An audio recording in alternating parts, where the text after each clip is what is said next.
आप सभी को जेएमसी की दोस्तों, मेरा नाम है रोहित कुमार। आप देख रहे हैं द इशू इंस्पायर चैनल में आप सभी का स्वागत करता हूं। दोस्तों, आप सभी लोगों के बीच में लेके आ चुका हूं दान दशमांश किसको देना चाहिए। अगर नहीं पता है तो दान दशमांश मत दो, क्योंकि मेरे प्यो यहाँ पे परमेश्वर का वचन कहता है आज ऐसे बहुत से मसीही लोग हैं जो अपने जीवन में दान दशमांश उन्हें किसको देना चाहिए यही नहीं पता होता है, और वो लोग दान दशमांश देते हैं लेकिन वो दान दशमांश उनका व्यर्थ चला जाता है, परमेश्वर तक नहीं पहुंच पाता।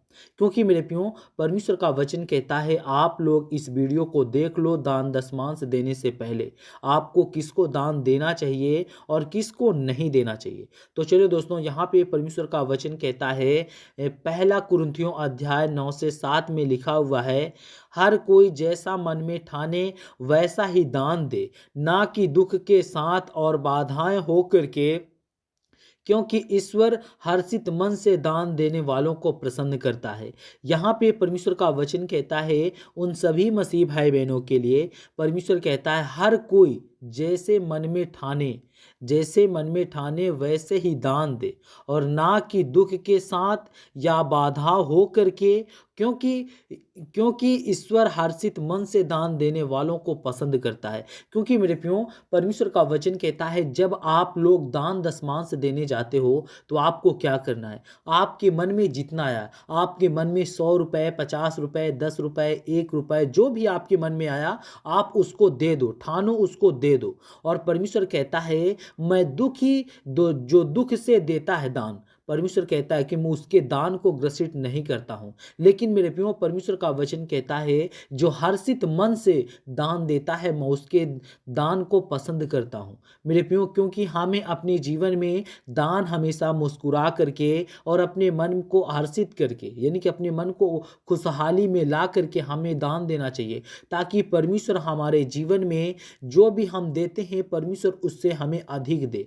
और यहाँ पे परमेश्वर का वचन कहता है 2 में लिखा हुआ है, मत्ती की पुस्तक अध्याय 6 से 3 और 4 में लिखा हुआ है, जब तू दान दे तो अपने अपने बाएं हाथ को यह ना पता लगे कि तेरा दाया हाथ क्या कर रहा है, ताकि तेरा दान गुप्त रहे और तेरा पिता जब गुप्त में देखता है तो तुझे प्रतिफल देता है।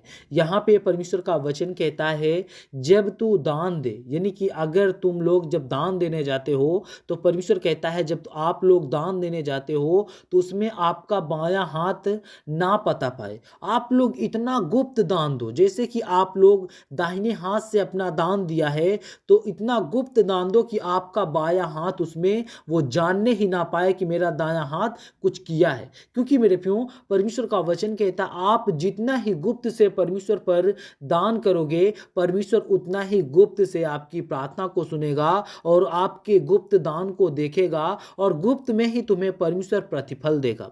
परमेश्वर तुम्हें प्रतिफल देगा और तुम्हारे जीवन में गुप्त में बहुत कुछ परमेश्वर देगा जब परमेश्वर देखेगा। क्योंकि मेरे प्रियो परमेश्वर इस बात को कहता है कि आप लोगों को विश्वास और आशा और प्रभु के वचन के तहत अपने जीवन को व्यतीत करना बहुत जरूरी है। क्योंकि आज बहुत से ऐसे मसीही भाई बहन हैं जो अपने जीवन में इन बातों से लेकर के वो लोग बहुत ही ज़्यादा सोचते हैं।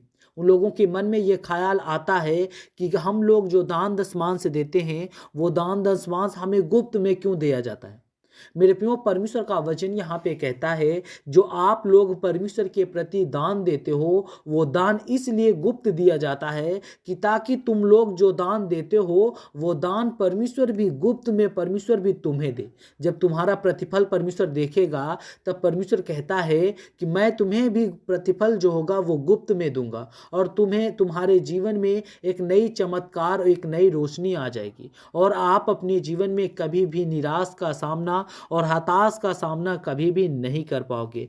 यहाँ पे परमेश्वर का वचन कहता है इसे यह साफ है कि दान देना एक व्यक्तिगत और आंतरिक निर्णय होना चाहिए और इसका उद्देश्य केवल मदद करना और अच्छाई फैलाना होना चाहिए। क्योंकि मेरे प्रियो यहाँ पे परमेश्वर का वचन कहता है इसे यह साफ होता है, यानी परमेश्वर इस बात को साफ कर देता है। यहाँ पे परमेश्वर कहता है दान देना एक व्यक्तिगत आंतरिक निर्णय है क्योंकि आज बहुत से ऐसे मसीही लोग होते हैं जो चर्च में जाते हैं या कहीं भी दान दशमांश देते हैं, तो उनको जब तक आप लोग कहते नहीं हो या उनका कोई परिवार का हो या उनका कोई साथी हो, जब तक वो बंदा कहता नहीं है कि आप भी दान में दो, तब तक वो व्यक्ति दान नहीं देता है। लेकिन मेरे प्रियो, परमेश्वर इस बात को कहता है, दान जो होता है वो व्यक्तिगत दान होता है। परमेश्वर कहता है उस दान को आप लोगों को अगर देना है दान, तो किसी से पूछ करके आपको दान नहीं देना चाहिए। क्योंकि अगर आप किसी से पूछ करके दान देते हो तो परमेश्वर कहता है आपका दान व्यर्थ हो जाएगा।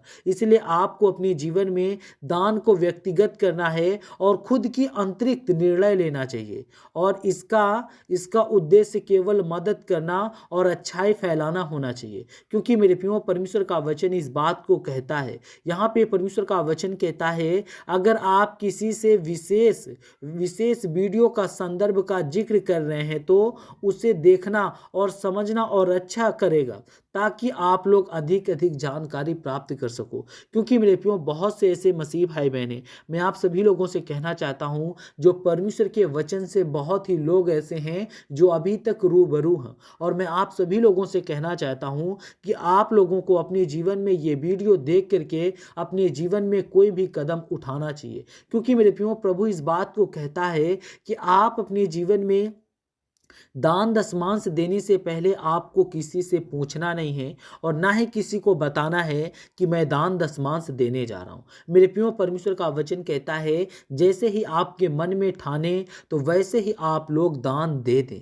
परमेश्वर कहता है वो दान परमेश्वर तक पहुँचेगा। अगर वहीं पर आपने किसी से पूछा कि मुझे दान कितना देना चाहिए, कैसे देना चाहिए, तो मेरे प्रियो, परमेश्वर का वचन कहता है वो आपका जो दान होगा वो घृणित हो जाएगा और परमेश्वर तक वो दान नहीं पहुंच पाएगा।